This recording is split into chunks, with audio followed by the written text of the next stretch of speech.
Fascist খুনি হাসিনা আর আওয়ামী লীগের পতনের পর হাসিনার তাদের সহযোগীদের বিচার করা ছিল বর্ষা বিপ্লবের অন্যতম প্রধান একটা দাবি। বাংলাদেশের আপামর ছাত্র জনতার কাছে এখনো এটাই অন্যতম প্রধান একটা দাবি।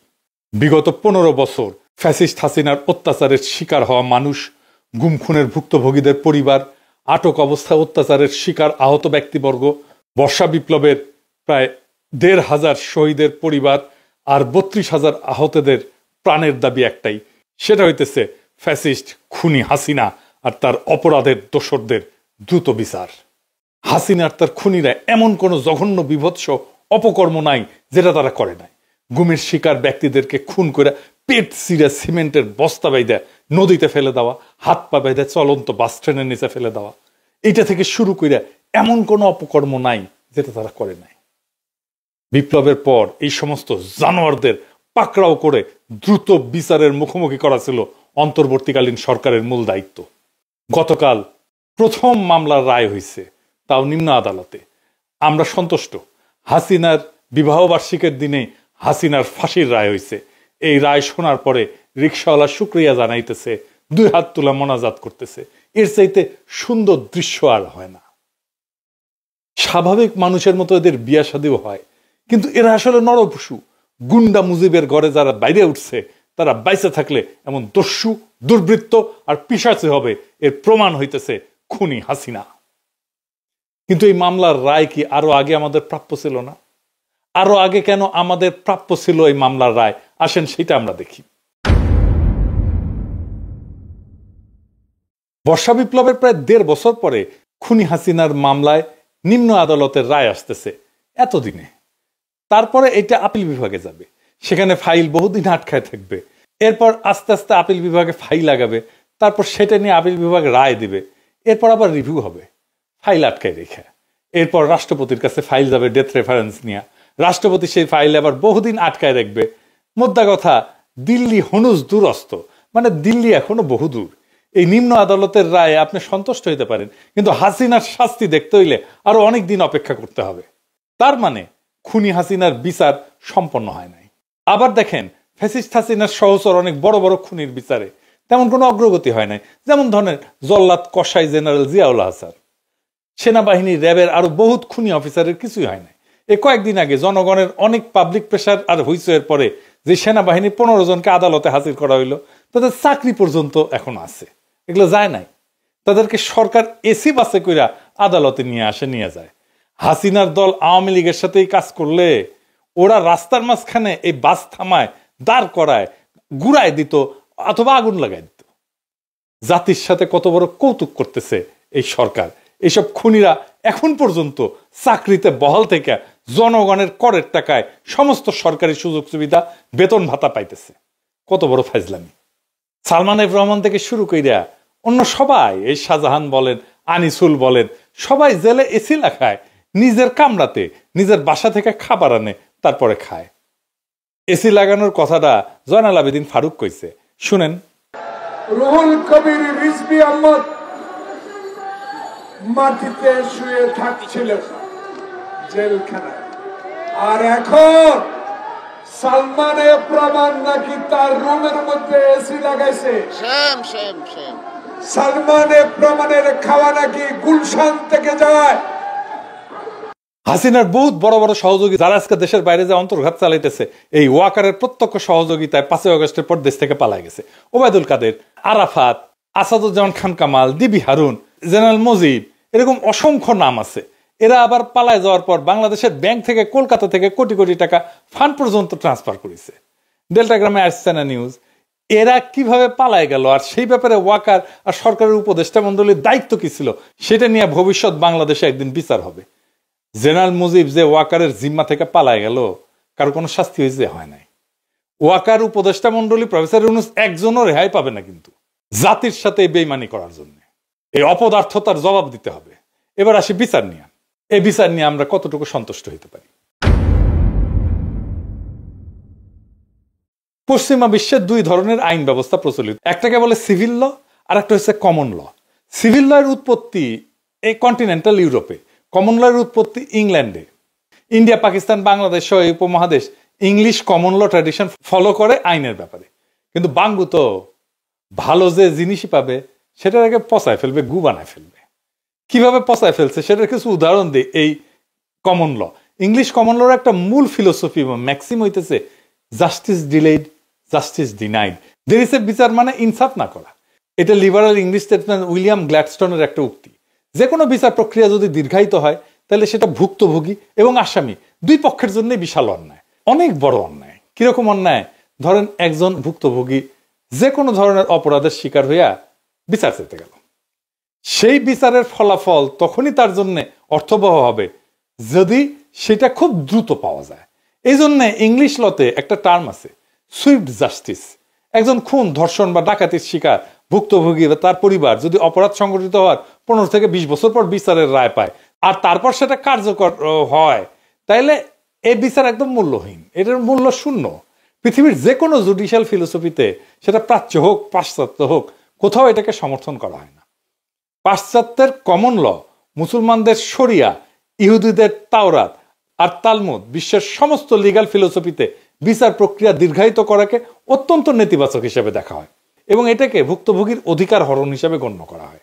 আর আসামির দিক থেকে দেখলে, একজন নিরাপরাধ মানুষকে যদি একটা মিথ্যা বা ভুয়া প্রমাণ ছাড়া মামলা দিয়ে বছর পর বছর জেলে রেখে দেওয়া হয়, আদালতে হাজির করানো হয়, সেটা একটা বিশাল অন্যায়। সেই নিরাপরাধ মানুষের জীবন তো পুরো ধ্বংস করে দেওয়া হয় এভাবে। যদি কেউ নিরাপরাধ হয়ে থাকে আর তার নামে যদি কেউ মিথ্যা মামলা দিয়ে থাকে, তার জন্য তো সুইফট জাস্টিস, দ্রুত বিচার, এটা নিষ্পত্তি হওয়াটা সবচেয়ে একটা ভালো ইনসাফপূর্ণ একটা ব্যবস্থা। অভিযোগকারী যদি তার অপরাধ প্রমাণ করতে না পারে তাহলে সে দ্রুত ছাড়া পেয়ে যাবে। অভিযোগকারীর কাছে যদি প্রমাণ না থাকে তাহলে সে দ্রুত ছাড়া পেয়ে যাবে। অর্থাৎ উভয় দিক থেকে, অভিযোগকারী যদি তার কাছে প্রমাণ থাকে তাহলে সে দ্রুত বিচার পেয়ে যাবে, আর উল্টা দিকে যদি অভিযোগকারী প্রমাণ না থাকে তাহলে অপরাধী দ্রুত ছাড়া পেয়ে যাবে। অর্থাৎ উভয় দিক থেকে, মানে ভুক্তভোগী আর আসামি, এই দুই দিক থেকে চিন্তা করলে দ্রুত বিচার হচ্ছে একমাত্র ইনসাফ। এই জন্য আমেরিকার সংবিধানের বিল অফ রাইটসে 6ষ্ঠ সংশোধনীতে বলা আছে, in all criminal প্রসিকিউশনস the accused shall enjoy the right two A speedy and public trial. ইংরেজি যেহেতু কইছে, ঠিকই কইছে, তাই না? মানে হইতেছে সমস্ত ক্রিমিনাল মামলায় অভিযুক্ত ব্যক্তির দ্রুত বিচার পাওয়ার অধিকার আছে।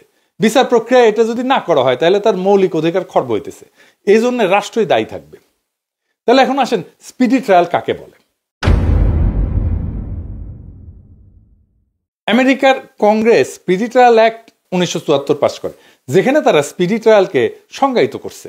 আমেরিকার বিচার প্রক্রিয়া ট্রায়াল শুরু হওয়ার আগে একটা প্রি ট্রায়াল ফেজ আছে, ট্রায়ালের আগে, যেখানে কারো বিরুদ্ধে কোনো অভিযোগ আসলে সেটা তদন্ত করে দেখা হয়। তদন্তকারী সংস্থা আদালতে গ্রহণযোগ্য হবে, যেটাকে আইনের ভাষায় বলে অ্যাডমিসেবল এভিডেন্স, সেই সমস্ত প্রমাণ জোগাড় করে। যদি দেখে এভিডেন্স নাই তাহলে কেস এখানে খতম। আর যদি তদন্তকারী মনে করে যে সাফিসিয়েন্ট এভিডেন্স আছে, পর্যাপ্ত প্রমাণ আছে, সে তখন সেটা প্রসিকিউটরের কাছে সাবমিট করে। প্রসিকিউটর হইতেছে রাষ্ট্রপক্ষের উকিল। প্রসিকিউটর যদি মনে করে যে প্রমাণ পর্যাপ্ত, কেবল তখনই সে অভিযুক্তের বিরুদ্ধে একটা ফর্মাল চার্জ ফাইল করে, যেটাকে আইনের ভাষায় বলা হয় ইনডাইটমেন্ট। অর্থাৎ কারো বিরুদ্ধে ফর্মাল অভিযোগ আনা। কারো বিরুদ্ধে ইনডাইটমেন্ট ফাইল করা বা ফর্মাল অভিযোগ আনার পরে তাকে আদালতে হাজির করা হয় এবং জাজ তাকে জিজ্ঞেস করে যে সে তার বিরুদ্ধে যে অভিযোগ আনা হয়েছে সেইটার ব্যাপারে সে কি বলে, কি মনে করে, সে কি দোষী নাকি দোষী না। সে যদি বলে হুজুর আমি নিরপরাধ, তাহলে তার মামলা চলবে। আর যদি বলে না হুজুর আমি দোষী, তাহলে তার মামলা ওখানে কেস খতম, সে দোষী। যদি সে নিজেকে নির্দোষ দাবি করে তখন সেই কেস ট্রায়ালে যায়। স্পিডি ট্রায়াল অনুযায়ী কারো বিরুদ্ধে ইনডাইটমেন্ট বা অভিযোগ ফাইল হওয়ার পরে সে যদি বলে যে আমি দোষী না, তাইলে তার মামলা 70 দিনের মাথায় তার ট্রায়াল শুরু করতে হবে। তার মানে 2 মাসের মধ্যে তার ট্রায়ালে নিতে হবে। আমেরিকা একটা ট্রায়াল কতদিন ধরে চলে শুনবেন? শুনলে তাজ্জব হয়ে যাবেন। গড়ে 2 থেকে 3 দিন। যদি সেলিব্রিটি ট্রায়াল হয়, মানে প্রচুর মিডিয়া কাভারেজ পায়, এই সমস্ত ট্রায়াল একটু দীর্ঘ সময় ধরে চলে, 1 সপ্তাহ থেকে ধরেন 1.5 মাস পর্যন্ত চলতে পারে। যেমন জনি ডেপ আর তার সাবেক স্ত্রী আম্বার হার্ডের সিভিল ট্রায়াল প্রায় 6 সপ্তাহ ধরে চলছিল। মানে জাজের মনে হয় এটা আলুর দোষা ছিল, আম্বার হার্ড বসে আছে, তার সামনে রেখা 1.5 মাস ধরে চালাইছে আর কি, আর দেখিছে আম্বার হার্ডকে, দেখে শান্তি পেয়েছে। সিভিল ট্রায়াল সচরাচর ক্রিমিনাল ট্রায়ালের চেয়ে লম্বা হয়। 2024 সালে নিউ ইয়র্কে ডোনাল্ড ট্রাম্পের ট্রায়াল একটা 1.5 মাস ধরে চলছিল, কিন্তু অধিকাংশ বিচার প্রায় 95% ট্রায়াল 2-3 দিনে শেষ হয়ে যায়, 2-3 দিনে মাত্র। মানে যাই বলেন, এখানে তথ্য প্রমাণ, ডকুমেন্ট, সাক্ষ্য প্রদান, উকিলের ক্রস এক্সামিনেশন একবারে সেই এই 2-3 দিনের মধ্যে কমপ্লিট হয়ে যায়, রায় ঘোষণা হয়ে যায়। আবার জুরি কি জিনিস, এই জিনিস এখন আপাতত আইনের গভীর বিষয় না বুঝলেও চলবে আর কি। এরপরে ট্রায়াল কোর্টের সমস্ত মামলার রায়ের মাত্র 10%-এর মতো আপিল বিভাগে যায়, কারণ আমেরিকার আপিল কোর্টে কোনো কেস নতুন করে সাক্ষ্য প্রমাণ শোনে না বা গ্রহণ করে না। তারা খালি দেখে ট্রায়ালের প্রক্রিয়াটা ঠিকভাবে অনুসরণ করা হয়েছে কিনা। যদি কোনো প্রক্রিয়া কোনো ভুল পায় প্রসিকিউশনের, তখন আগের যে রায় সেইটাকে উল্টাই দিয়া পুনরায় নতুন ট্রায়ালের আদেশ দেয়। এই কাজ আপিল বিভাগে করতে খুব বেশি দিন লাগে না। এর পরের ধাপে আপিল বিভাগের রায়ের খুব অল্প কেসেই আমেরিকার সুপ্রিম কোর্ট শুনানি করে। আমেরিকার সুপ্রিম কোর্ট বছরে মাত্র 100টার মতো কেস শুনানি করে মাত্র, তারপরে সেটা রায় দেয়। রাষ্ট্রের আইন এবং সংবিধানের ব্যাপারে তারা খুব গুরুত্বপূর্ণ কেস না হইলে সুপ্রিম কোর্ট সেই কেসের শুনানি করে না। অর্থাৎ আমেরিকার 90% কেসে ট্রায়াল কোর্টে রায় পাওয়ার সাথে সাথে সেই রায় কার্যকর করা হয়। একটা সুপ্রিম কোর্টের কেসের শুনানি কতক্ষণ চলে শুনবেন? বাংলাদেশের মতো বছরের পর বছর ধরে চলে না। সুপ্রিম কোর্টের কেসে প্রথমে 2 পক্ষের উকিল তাদের পজিশন লিখিত আকারে সাবমিট করে, যেটাকে আইনের ভাষায় বলা হয় লিগ্যাল ব্রিফ। এরপর শুনানির দিন মৌখিক শুনানি হয় প্রত্যেক কেসে 1 ঘন্টা করে। প্রত্যেক পক্ষ তাদের পজিশন ব্যাখ্যা করার জন্য 30 মিনিট করে সময় পায়। খালি 1 ঘন্টায় একটা কার্য দিবসে 2টা করে কেসের শুনানি করা হয়। এরপরে লিগ্যাল ব্রিফ পড়া তারা মৌখিক আর্গুমেন্ট শুনে সুপ্রিম কোর্টের 9 জন বিচারপতি তাদের রায় লিখে সাবমিট করে দেয়। যেই পক্ষ সংখ্যাগরিষ্ঠ বিচারপতির রায় পায় তারা বিজয়ী হয়। এটাই হইতেছে আমেরিকান কমন লর সুইফট জাস্টিস, মানে দ্রুত বিচার, যেটা সংবিধানের রাইট টু স্পিডি ট্রায়াল।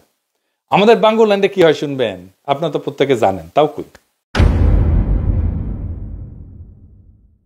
আজকে একটু শুনানি হবে, এরপর আরেকটু শুনানি হবে, বহুত দিন পরে আরেকটা ডেট পড়বে, তার আরেকটু শুনানি হবে, হয়তো 1-2টা ডকুমেন্ট সাবমিট করা হবে, এরপরে সাক্ষী আবার বহুদিন পরে শুনানির ডেট পাবে, তখন মন চাইলে আসবে আর মন চাইলে আসবে না, তারপর আবার আরেকটা ডেট পড়বে, এই জন্য শুনানির ডেট আবার পেছাবে।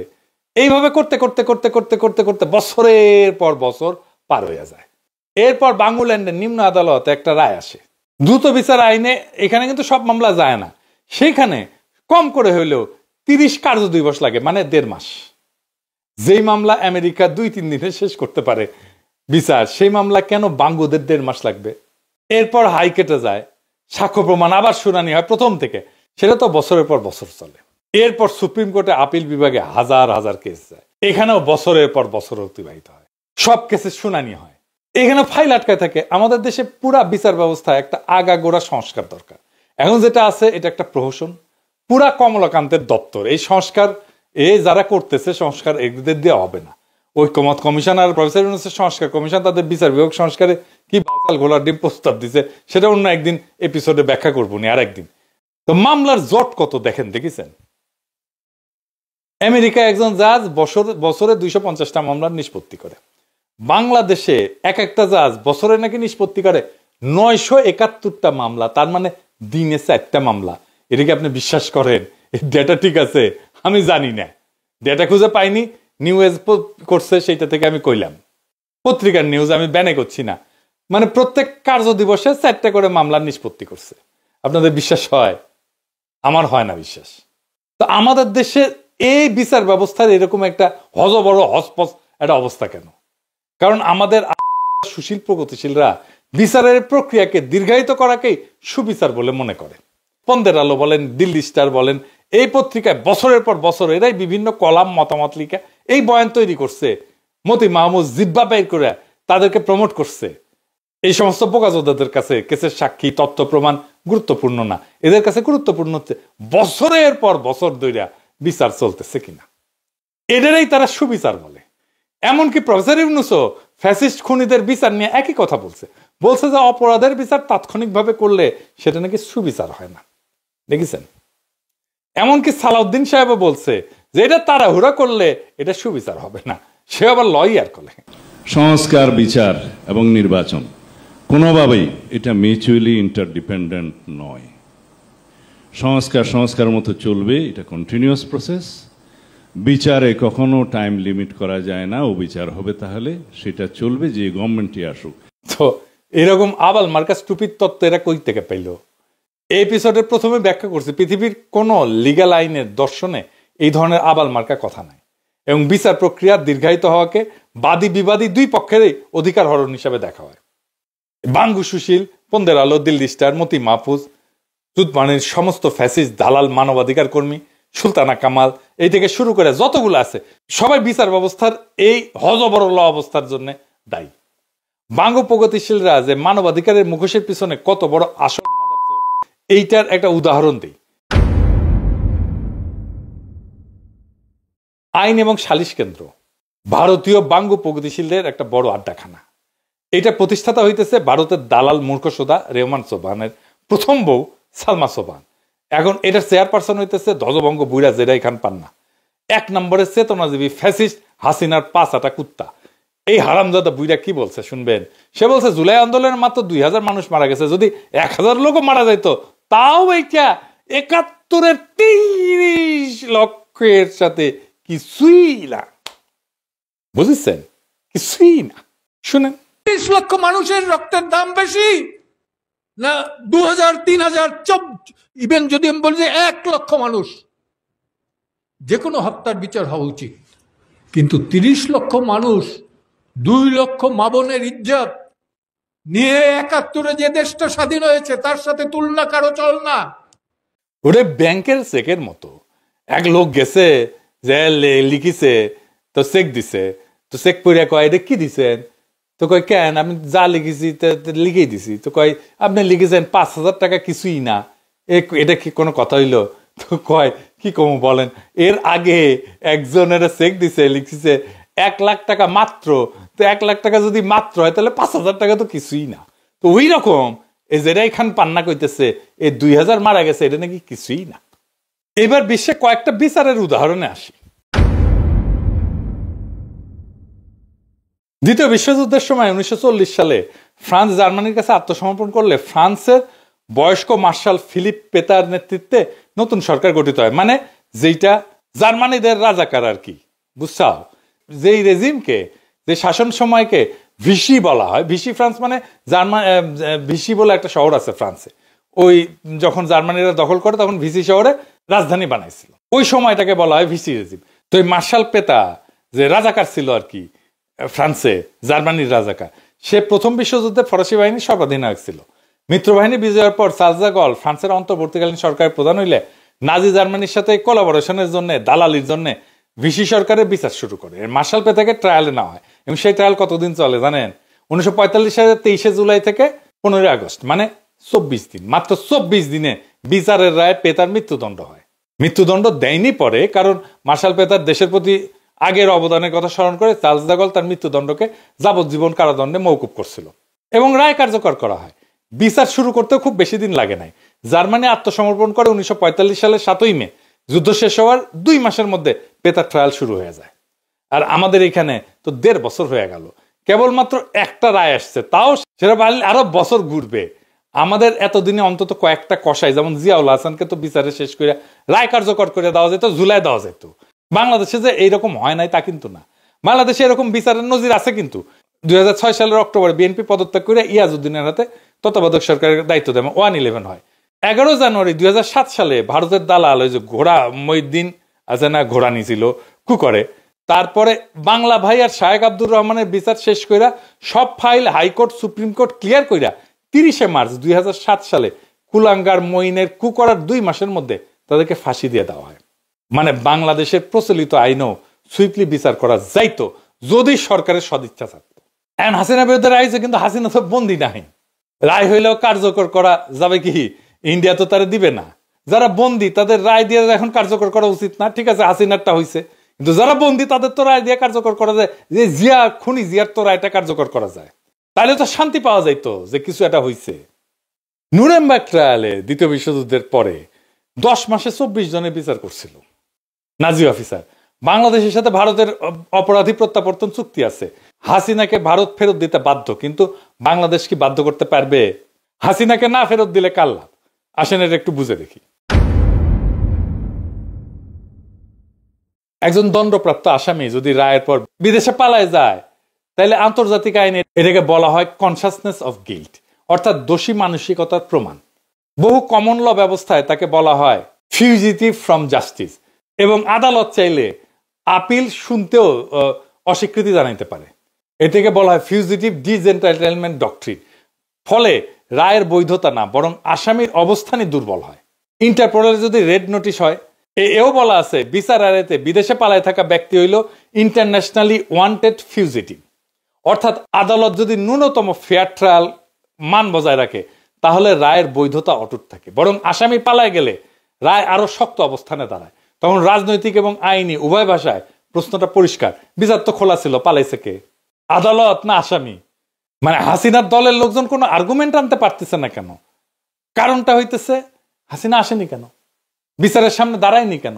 আপনার পাশাপাশি জামাতের নেতাদের বিচার দেখেন। জামাত আজকে এত জনপ্রিয় হইল, তার পিছনে জামাতের নেতাদের জীবন দেওয়ার মূল্য আছে। মীর কাসেম আলী তো দেশের বাইরে ছিলেন, উনি দেশে ফিরে আসছিলেন মামলা হওয়ার পরে। উনি জানেন ওনার ফাঁসি হবে, ওনাকে ফাঁসি দেওয়া হয়েছে, উনি মাথা পেতে নিছেন ফাঁসি। হিরোইক। দেশের মানুষের প্রতি ভালোবাসা বাদ দেন, হাসিনার যদি সত্যি সত্যি নিজের দলের প্রতি ভালোবাসা থাকতো, দেশে ফিরে ফাঁসির দড়ি গলায় নিত। কিন্তু ওই নৈতিক সাহস আর ত্যাগ করার মানসিকতা তার নাই। কিন্তু ফাপড় নেওয়ার সময় 16 আনার উপরে 18 আনা, শেখ হাসিনা পালায় না, আমি মুজিবের কন্যা। শেখ হাসিনা পালিয়ে গেছে, শেখ হাসিনা নাই, শেখ হাসিনা চলে গেছে, শেখ হাসিনা পালায় না।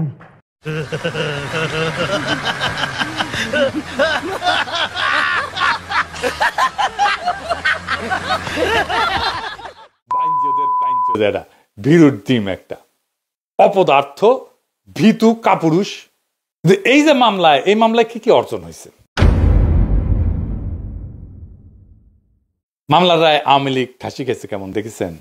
ওদের মরাল তো মাটিতে মিশে গেছে। এখন বুঝছে দেরি হইলেও বিচার হবে, আর ফেব্রুয়ারির আগে মোটামুটি সবার বিচার হয়ে যাবে। আওয়ামী লীগের কোনো রিক্রুটমেন্ট হবে না, এর মধ্যে কেউ আওয়ামী লীগ করতে যাবে না, আওয়ামী লীগে জয়েন করবে না। হাসিনার সব সম্পত্তি সরকার নিয়ে নেবে, ধানমন্ডি 32 নম্বর আর টুঙ্গিপাড়া সহ। জনমানুষ এই যে দোষী সাব্যস্ত হয়েছে, এই ইমেজ দলকে কলঙ্কিত করবে। নেতার বিরুদ্ধে যদি ফাঁসি হয়, অপরাধ যদি প্রমাণিত হয়, তাহলে দলটা অপরাধী দলের তকমা পায়। গণতান্ত্রিক সমাজে এই ইমেজ পুনরুদ্ধার করা অসম্ভব। দলের আবার আর্থিক নেটওয়ার্ক ভেঙে পড়ে। নেতারাই সাধারণত এই অর্থ সংগ্রহ এবং অর্থ বন্টনের কেন্দ্রে থাকে, সে না থাকলে দল আর্থিকভাবে অচল হয়ে যায়।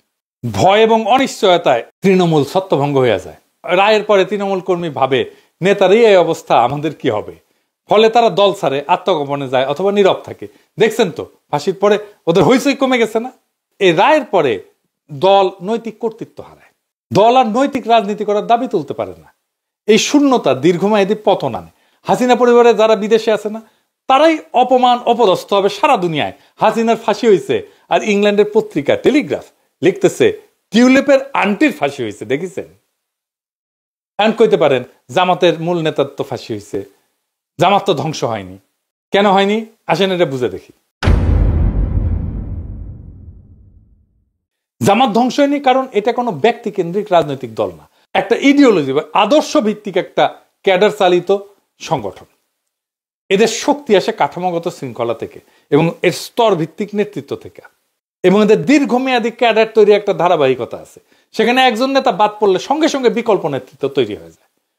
তার দলের ক্যারিসমেটিক নেতার দরকার নাই, বরং তাদের রাজনৈতিক দর্শন, সামাজিক নেটওয়ার্ক, তাদের অর্গানাইজেশনের সংগঠনের পদ্ধতি, সংগঠনের কাঠামো, এটাই তাদের টিকে থাকার ভিত্তি। এমন কাঠামো সাধারণত দমন, পীড়ন, গ্রেপ্তার, মৃত্যুদণ্ডের পরেও টিকে থাকে, যেমন মিশরের ইখওয়ান। আর এটা ছাড়া জামাত তো শুধু রাজনৈতিক দল না, এটা একটা ধর্মীয় সামাজিক ন্যারেটিভকে কেন্দ্র করে গঠিত একটা ইডিওলজিক্যাল মুভমেন্টও বটে। ফলে শীর্ষ নেতৃত্ব দণ্ডিত হইলেও মতাদর্শ সামাজিকভাবে সক্রিয় থাকে, এবং দল নিজেদেরকে অত্যাচারিত, মজলুম, শহীদ এই ন্যারেটিভটা তৈরি করতে পারে। রাষ্ট্রীয় দমনে তাদের সংগঠন সেজন্য ভাঙে না, বরং বহু ক্ষেত্রে মূল ক্যাডারদের আরো সংহত করে। জামাতের নেটওয়ার্ক, তার দীর্ঘমেয়াদী রাজনৈতিক সামাজিক শেকড় এবং ডিসেন্ট্রালাইজ কাজের ধরনের সব মিলা জামাতকে এমন একটা সংগঠনে পরিণত করছে যা শুধু নেতার মৃত্যুদণ্ডে ভেঙে পড়ে না। ফাইনালি এই রায়ে বিএনপির মরাল ডিফিট হইল কেমনে? বিএনপি আওয়ামী লীগকে আশ্রয় প্রশ্রয় দিতেছিল, এখন একদল এসে কবে কেন জামাত আশ্রয় দিছে না, এই যে এখানে দিছে, ওই যে ওইখানে দিছে, ওই যে সেইখানে দিছে। জি ভাইজান, রাজনীতি হইতেছে পারসেপশনের ব্যাপার। বাংলাদেশে মানুষের পারসেপশন হইতেছে আপনারা দিতেছেন, তাই হাউকাউ করে লাভ নাই, দরাদরি শুরু হয়ে গেছে। বিএনপি যদি আওয়ামী লীগ নেতাদের আশ্রয় প্রশ্রয় এবং নিরাপত্তা দেয়, প্রচুর প্রমাণ আছে, আপনারা নিজেরাই স্বীকার করছেন। আপনাদের দলের সাধারণ সম্পাদকই স্বীকার করছে, মির্জা ফখরুল। এই কারণে আপনাদের সবচেয়ে বড় নৈতিক শক্তি, নৈতিক অবস্থায় এক ঝটকায় ভেঙে পড়ে।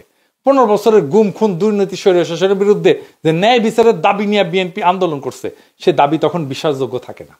জনগণের কাছে বার্তা যায়, যারা আমাদের নির্যাতন করছে বিএনপি তাদেরকেই রক্ষা করতেছে। এতে বিএনপি নিজেই নিজের ন্যারেটিভকে হত্যা করে এবং দল হিসাবে মরাল ডিফিটের মধ্যে পড়ে। এইটা ভোটের সরাসরি নেগেটিভ প্রভাব ফেলবে, কারণ পরিবর্তন চাওয়া তরুণ নিরপেক্ষ কোর ভোটাররা ভাববে বিএনপি আর আওয়ামী লীগের মধ্যে পার্থক্য কোথায়। বিএনপি তখন আপোষকারী, দুর্বল এবং অস্থির দল হিসেবে পরিচিত হবে। যারা কঠোরভাবে ন্যায় বিচার এবং ইনসাফের দাবি তুলবে তারাই রাজনৈতিকভাবে লাভবান হবে। আওয়ামী লীগকে বাঁচানো মানে বিএনপির নিজের ভোট ভিত্তি ভাঙা, নিজের ন্যারেটিভ ধ্বংস করা এবং জনগণের চোখে নৈতিকভাবে হাইরা যাওয়া। শুধু কি তাই, বিএনপি নেতা কইছে যে এই মামলার রায় বিএনপি ক্ষমতা আসলে বাতিল হইতে পারে। বিএনপির এমপি নমিনেশন পাইছে। হে ফজা পাগলা শুনেন, বাঙালি জাতির সর্বনাশ করছিল, তাদের বিচার হয়েছিল এই কোর্টে। কাজে তাদের বিচার যে কোর্টে হয়েছে যুদ্ধপদে, এই বিচারটা এখানে হতে পারে না। এটা সবাই মনে না করলেও আমি একজন মুক্তিযোদ্ধা হিসাবে এবং সমস্ত মুক্তিযোদ্ধা ভোট দিয়ে দেখেন বাংলাদেশে যত মুক্তিযোদ্ধা জীবিত আছে সবাই বলবে এই কোর্টে না। এই কারণে যদি কোনোদিন প্রশ্ন উঠে যে কোর্টেই সঠিক না, একটা শুধু রিট হবে, এটা হবেই গণতন্ত্র দেশে আসলে, সেটা বিএনপি ক্ষমতা আসুক আর যে আসুক, এই রিটটা যখন হবে সঠিক, হাইকোর্ট সুপ্রিম কোর্ট যখন হবে, এই রিটে বলে দিবে এই কোর্টটা সঠিক ছিল না। তখন কি যে সঠিক ছিল না যে কোর্ট, সেই কোর্টের বিচারটা কি সঠিক, জিনিসটা এই জায়গাতে চলে যেতে পারে বলে আমি আশঙ্কা করতেছি। বিচার শুরু হয়েছে, এই বিচার থামবে না। হাসিনার রায় আসছে, বাকিদেরও আসবে। সেনাবাহিনীর খুনি, র্যাবের জল্লাদ, ডিবির দালাল কেউ রেহাই পাবে না। এই দেশ আর কখনো খুনিদের হাতে জিম্মি হবে না। এই দেশে আবার সেই গুম খুনের ইতিহাস ফিরে আসবে না। আর বিএনপি যারা শত্রুকে আশ্রয় দেয়, মানুষের রক্তের মূল্য বোঝে না, তারা নিজেরাই নিজেদের ন্যারেটিভকে সব দেহ বানায় ফেলবে। রাজনীতি হলো পারসেপশন। যেই মুহূর্তে মানুষের চোখে আপনি নৈতিকতা হারালেন, সেই মুহূর্তেই আপনি রাজনৈতিকভাবে মৃত। বর্ষা বিপ্লব কোনো নেতা বানায়নি, জনগণকে নেতা বানাইছে। এই বিপ্লবের মালিক মানুষ, জনগণ। এবং এই বাংলাদেশের সাধারণ মানুষ আজকে একটা কথা স্পষ্ট বুঝে গেছে, বাংলাদেশে ন্যায় বিচার দেরিতে আসে না। যখন জনগণ জেগে ওঠে তখন ন্যায় বিচার দৌড়াইতে বাধ্য হয়। আজকের রায় সেই দৌড়ের প্রথম শব্দ। বাকিটা আসতেছে ঢেউয়ের মতো, আগুনের মতো, অনিবার্য আলোর মতো। বিচার হবে, সবার বিচার হবে, সব অপরাধীর বিচার হবে, সব জল্লাদের বিচার হবে, সব ফ্যাসিস্টের বিচার হবে। এবার বাংলাদেশ আর পেছনে যাবে না। ইনকিলাব জিন্দাবাদ।